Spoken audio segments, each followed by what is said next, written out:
Today is the 16th. Let's start with problem 49 on page 548. Ready? According to Boyle's law, the pressure exerted by a gas is inversely proportional to the volume, assuming the temperature stays the same. So the pressure is inversely proportional to the volume. The pressure is inversely proportional to the volume. So would that be P equals K over V? That's it.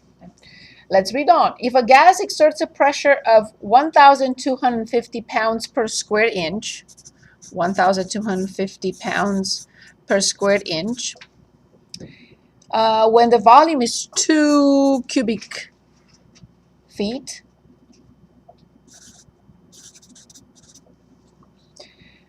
find blah, blah, blah.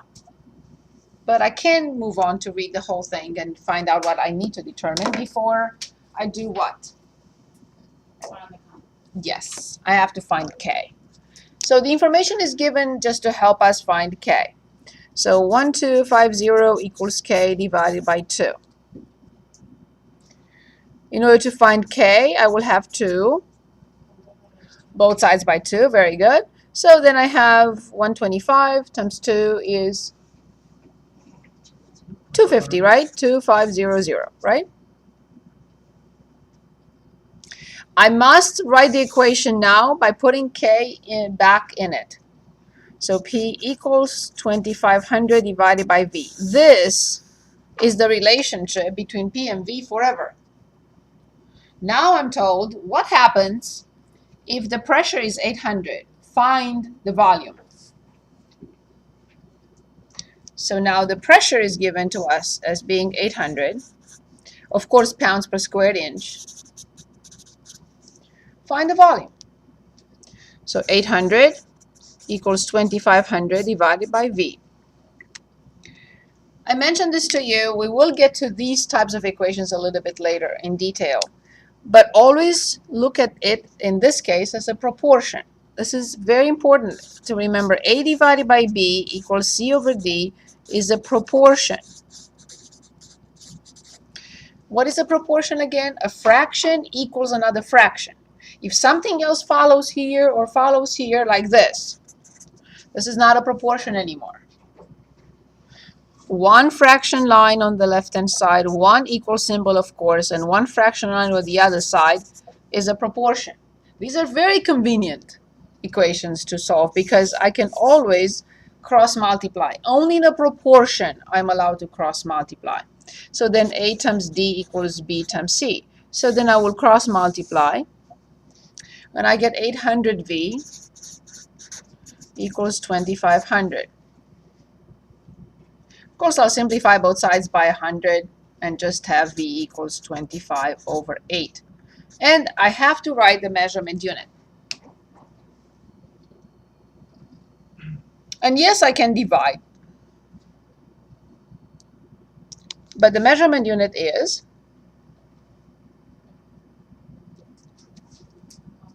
say it again. I didn't hear it. I just didn't. I'm not saying it's right or wrong. What does this represent? Volume. What was volume measured? Thank you. And of course, you can divide. You will get 3.125. So V equals 3.125 cubic feet. No, it's 25 divided by 8 is 3.125.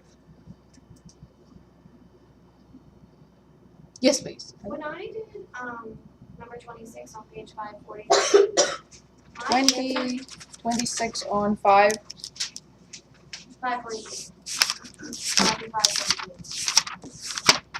26. Yes. My answer doesn't make any sense. Is there any way that you can kind of explain it, or if I can tell you? So the maximum weight that a circular column can hold is inversely proportional to the square of its height. So would that be W equals K over 8 squared? Yeah. Okay, so I did that. But then now my answer doesn't make any sense. What was your answer, or what? So I did, it said equal, I guess something equal to. I don't know.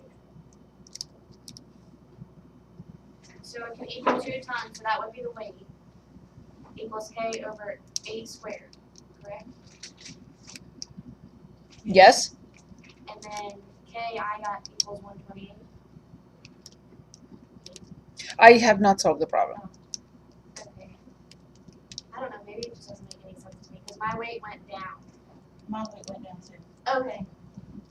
Very good question. So, since it says it's an inversely proportional, Okay. you expect that to happen, right? Because when one variable goes up, the other one has to go down. It's inversely proportional. Ha, makes sense now. Good. Anything else? Other types of problems? Anything else you would like to go back to?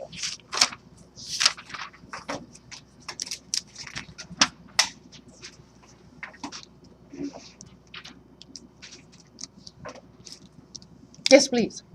Any kind of piecewise function. Yes, very good point.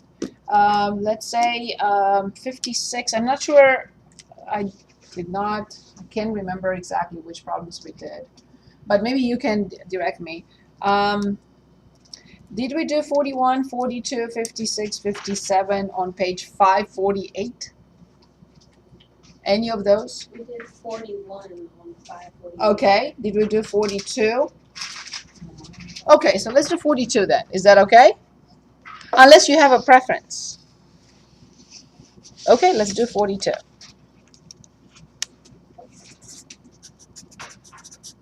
On 548 from the review. We have f of x equals negative 3x for x less than 0 and x minus 3 for x greater than or equal to 0. The requirement here is just graph.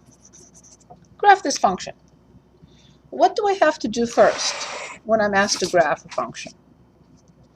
Always find the domain, because I don't know where to pick and what to pick. So that is crucial. That's the first step, I think, I have to do, perform. Good. So now, because this is a piecewise defined function, what I'm talking about is the domain of this function, not the domain of one piece or the other. So I have to determine the domain of f of x. So now this, I change it into the interval notation only because I like to use this method where I put some symbols under the key x value. Now, you don't really need to change this to an interval notation if you use a different method. That's fine by me. Any method is acceptable as long as it makes sense. Okay, so what does this mean, x less than 0? What interval does this mean? Negative and Very good. And what does this mean?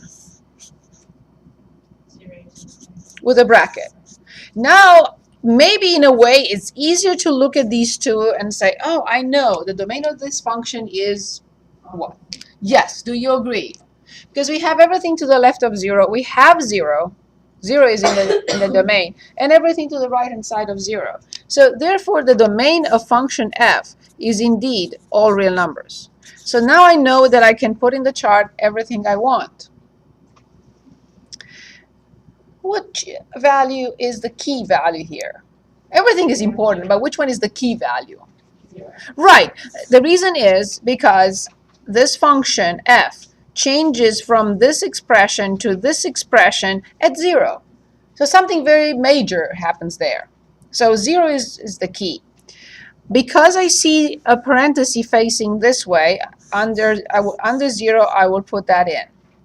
Because I see a bracket facing this way, I will make these two touch and face a bracket to the right. Yes? You know how you said sometimes they won't sit like that?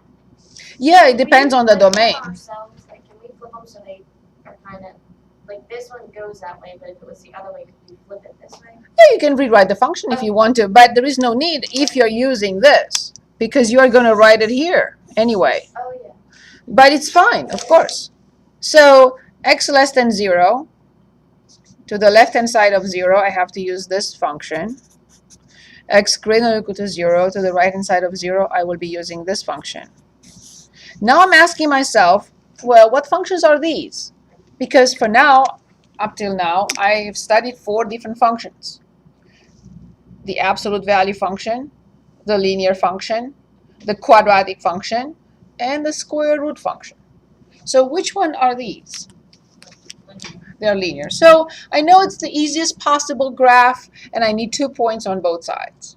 So, okay, I'm going to pick, let's say, -2. So the numbers that you pick, they're just any. Very good question. No, I'm looking for the x and y intercepts always. But in this case, when x is 0, y is 0, and there is nothing else, the function has to pass to the origin. So, but I need a second point. Without a second point, I will not be able to graph. Excellent question. So the idea is always x and y intercepts, but not both branches will have x and y intercepts, right? Maybe this one will have, I don't know, we'll look at it in a minute, but the target is x and y intercepts, x and y intercepts. So -2, I plug it in. Otherwise, I plug in any point in the domain. So I have 6, and when I plug in 0, I get. Now you know that I'm not really allowed to plug in 0, correct? But I know that this point 0, 0. If this number is not 0, then the point 0, 0 will be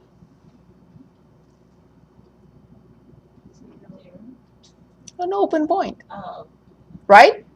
It will be an open point because I'm not allowed to plug in 0 in this function.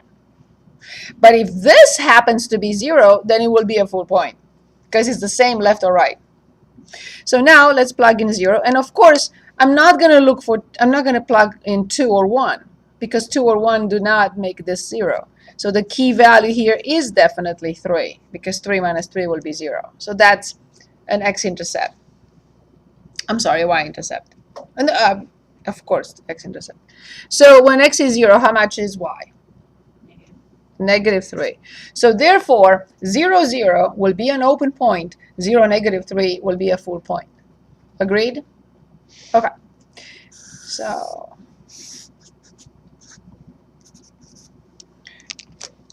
first ordered pair, please. -2.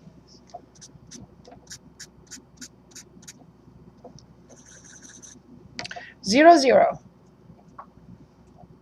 Open or full?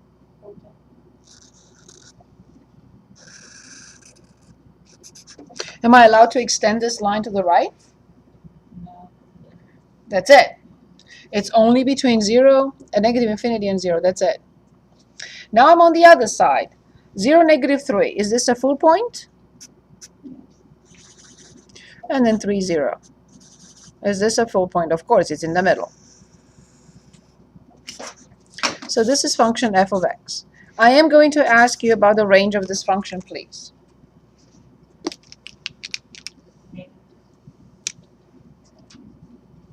Maybe 3.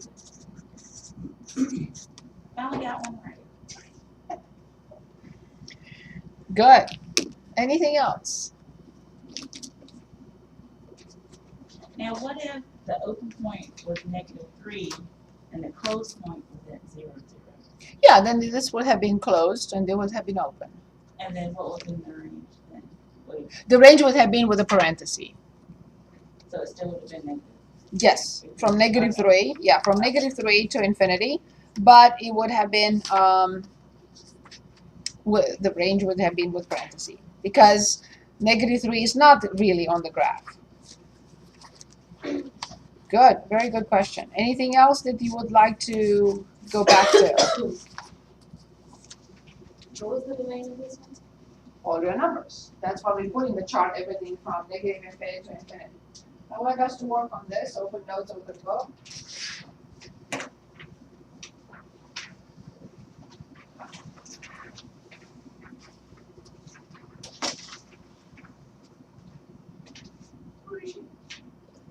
Oh, Open notes, open book, just not your colleagues.